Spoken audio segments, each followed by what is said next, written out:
Les micro-entrepreneurs, ça va chier pour vous. Bon, pas que pour les micro-entrepreneurs, pour toutes les personnes qui actuellement ne facturent pas la TVA. Cette semaine est passée en 49.3 une réforme concernant la facturation de la TVA, qui, tandis qu'elle était à un seuil assez élevé chez les micro-entrepreneurs et qu'elle dépendait de la nature de la rémunération des entreprises, qu'on soit en prestation de services ou en vente de biens, et ben à partir de maintenant, ce sera 25 000 € pour tout le monde. Pour rappel, le seuil était jusqu'à maintenant à 37 500 pour la prestation de services et à 83 000 pour la vente de biens. Aujourd'hui, eh bien, tout le monde a la même enseigne, à 25 000. Si vous dépassez 25 000 € de chiffre d'affaires annuel, vous devez facturer la TVA. Alors concrètement, quelles en sont les conséquences?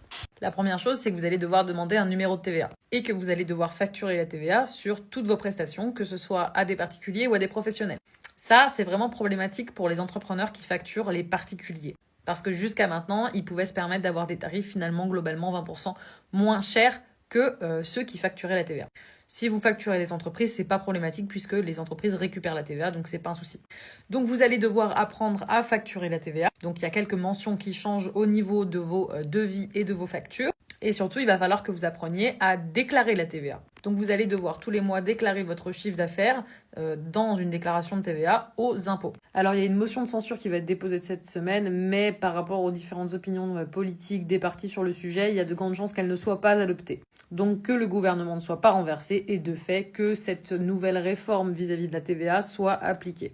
Donc cette année en 2025, même si c'est ta première année, si tu dépasses 25 000 € de chiffre d'affaires, que ce soit en vente de biens ou en prestation de services, tu devras déclarer la TVA. Alors bien sûr, ce sera à confirmer cette semaine. L'avantage, c'est qu'en échange, vous récupérez la TVA sur vos achats, ce qui est plutôt positif. La vraie difficulté va résider dans le fait d'apprendre à déclarer la TVA correctement, parce que je vais vous le montrer, mais c'est un formulaire qui est un petit peu plus compliqué que la déclaration URSSAF quand même. Et croyez-moi qu'avec la TVA, les impôts, ils rigolent pas. C'est-à-dire que si vous faites des erreurs, croyez-moi, ils viennent récupérer leur TVA. Ils vont pas vous la laisser, c'est pas un cadeau. Donc typiquement, voilà à quoi ressemble le formulaire de déclaration de TVA. Bon, il est un peu long, mais ça, faut pas que ça vous fasse paniquer. Il y a des choses où vous serez pas du tout concerné. Mais typiquement, par exemple, il y a des cases qui concernent la vente de produits et de services en France, la vente de produits et de services en UE, hors UE, les importations et donc les achats faits en France, les achats faits en UE, hors UE, etc. Donc là, il faut tout reporter ce qui concerne du coup vos opérations taxées et non taxées. Là, c'est toute la partie calcul, donc en fait, ce qui va vous rester à payer. Bon, et là, c'est les TVA déductibles, donc les choses que vous achetez. Donc, bon, ça, c'est un peu long. Il faut maîtriser les bonnes cases. Et c'est surtout ça qui va être compliqué pour les auto-entrepreneurs qui font tout seuls. Les micro-entrepreneurs, pardon.